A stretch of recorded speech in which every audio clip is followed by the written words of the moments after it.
One of the most unsettling moments in the ongoing public conversation surrounding Jeffrey Epstein came from an unexpected source, Joe Rogan.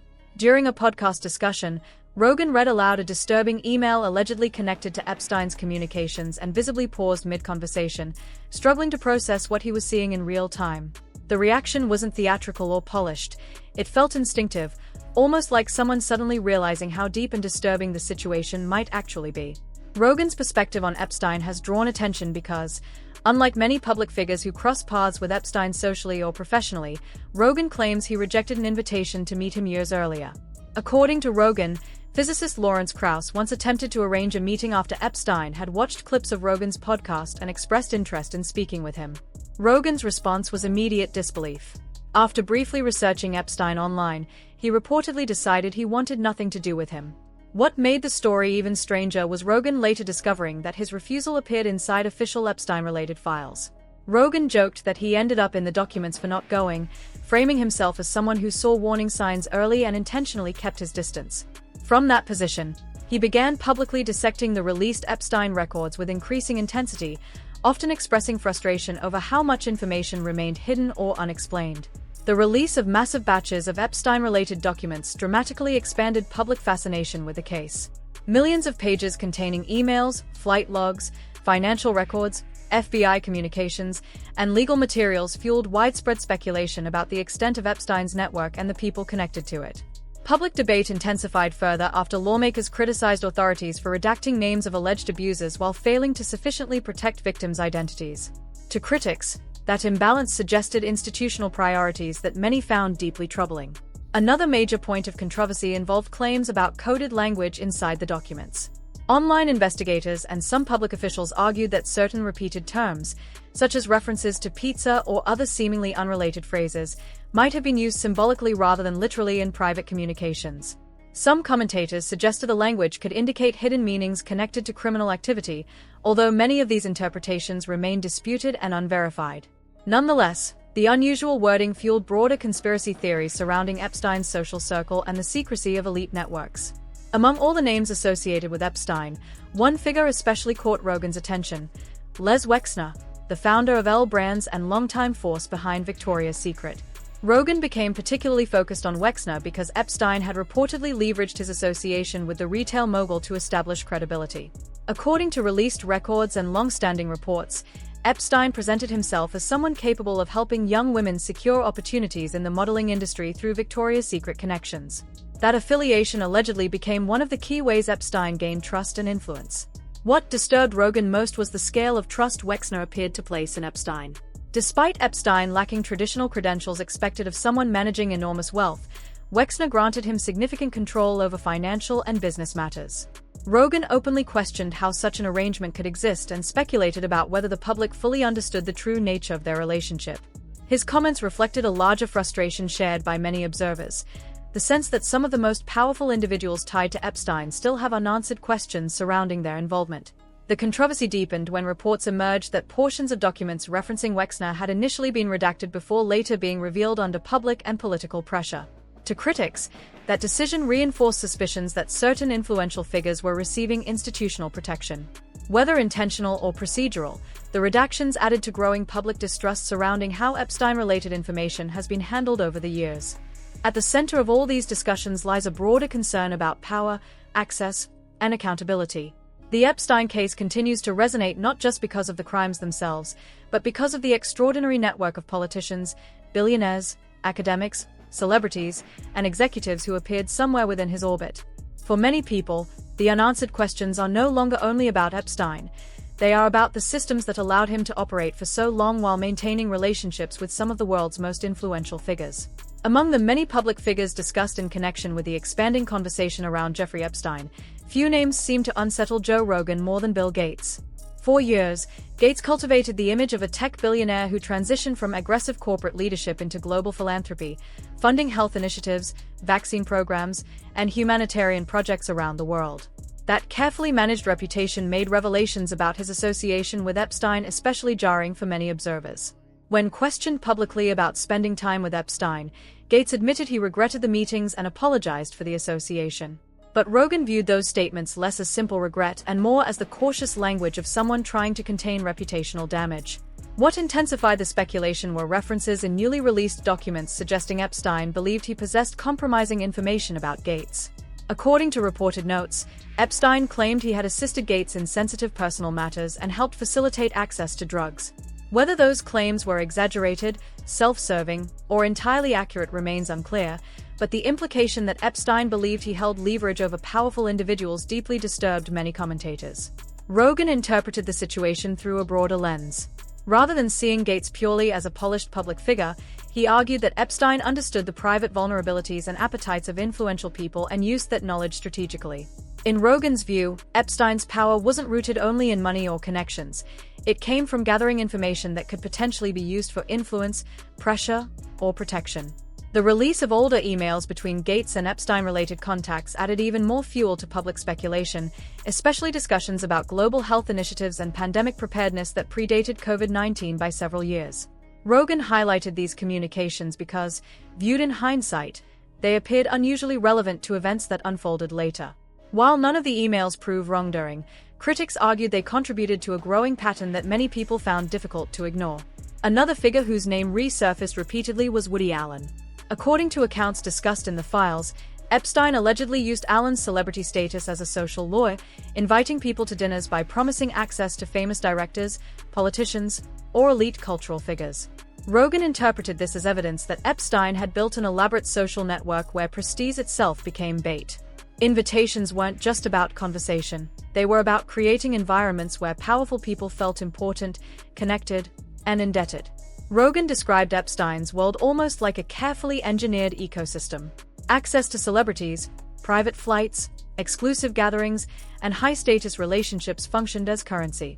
Every interaction potentially created another layer of obligation, documentation, or vulnerability.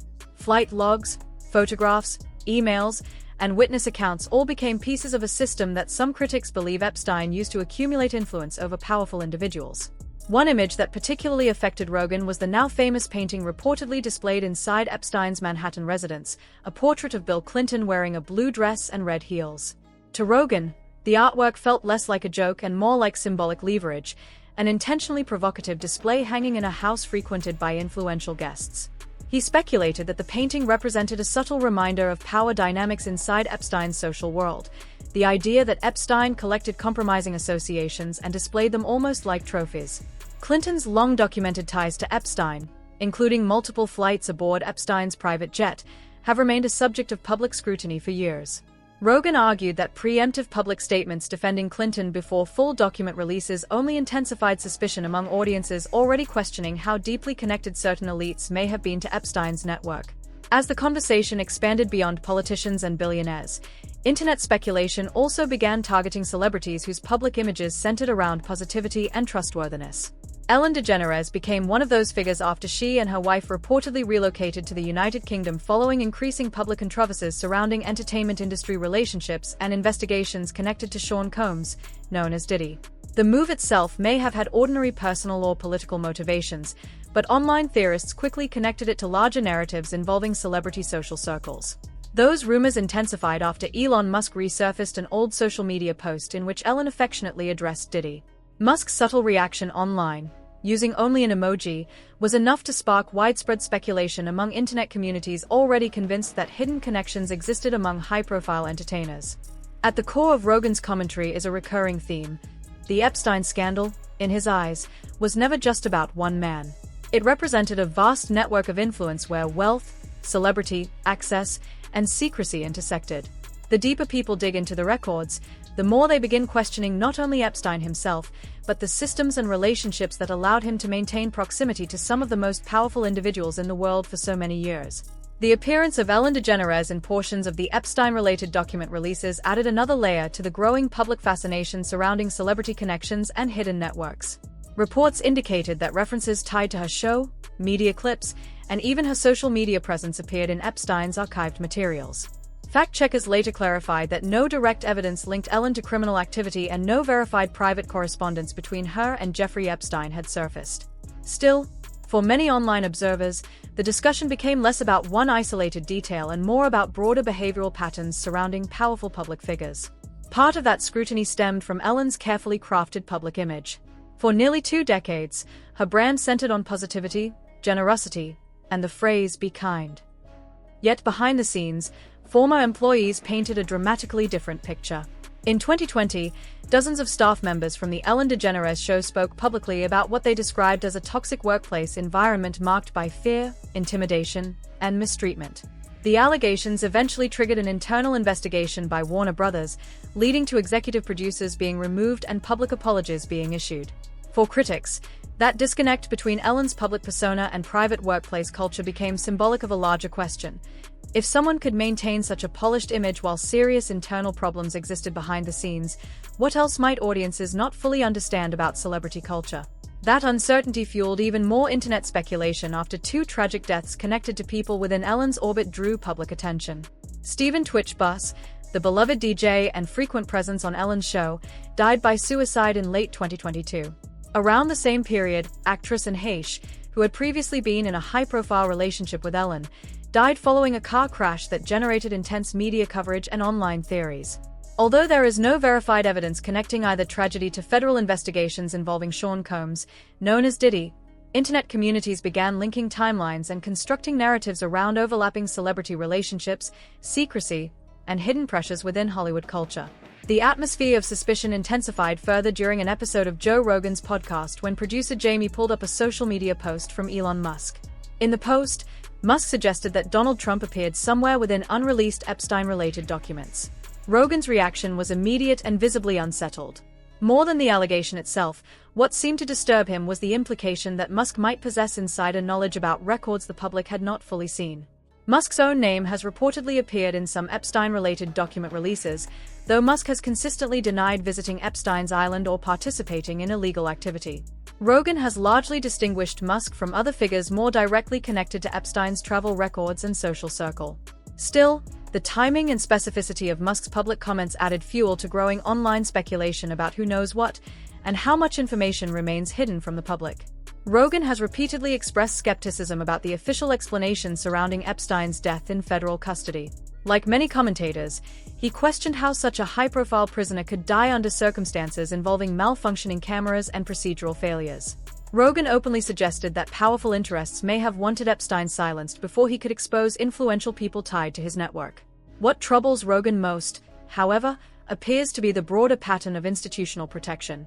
He often points to figures connected to Epstein who have never faced criminal charges despite extensive public scrutiny.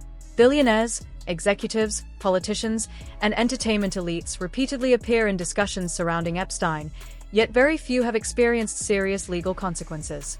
To Rogan and many others, that imbalance suggests a system designed not only to punish wrongdoing selectively, but also to shield those with enough power, wealth, or influence. He frequently compares the Epstein case to other long-running scandals involving powerful public figures, such as Harvey Weinstein, R. Kelly, and Bill Cosby, situations where accusations circulated publicly for years before institutions took meaningful action. In Rogan's interpretation, these cases reveal a recurring cultural pattern. Influential people often remain protected until public pressure becomes impossible to ignore. Another major source of public frustration involves Ghislaine Maxwell, who was convicted for her role in Epstein's crimes but has not publicly identified a full list of alleged clients or associates connected to the trafficking operation. For many observers, that silence reinforces the belief that significant portions of the story remain concealed. At the center of Rogan's evolving commentary is the idea that the Epstein scandal was never merely about one criminal individual. Instead, he views it as evidence of a much larger structure involving access, leverage, secrecy, and protection among elites. The more records emerge, the more many people question whether the public has only seen fragments of a much deeper network. What appears to have genuinely changed Rogan is not one shocking revelation, but the cumulative weight of repeated patterns, redacted names, sealed documents, institutional hesitation, and powerful individuals repeatedly escaping accountability. To him, the unanswered questions may be more revealing than the information already released. When you step back and look at the bigger picture, the most unsettling part isn't just what has already been revealed, it's the possibility that some information is still being deliberately withheld. If authorities chose to keep certain names sealed despite enormous public pressure, many people naturally begin wondering what level of influence or power those individuals might hold. That question sits at the center of the entire debate surrounding the Epstein files.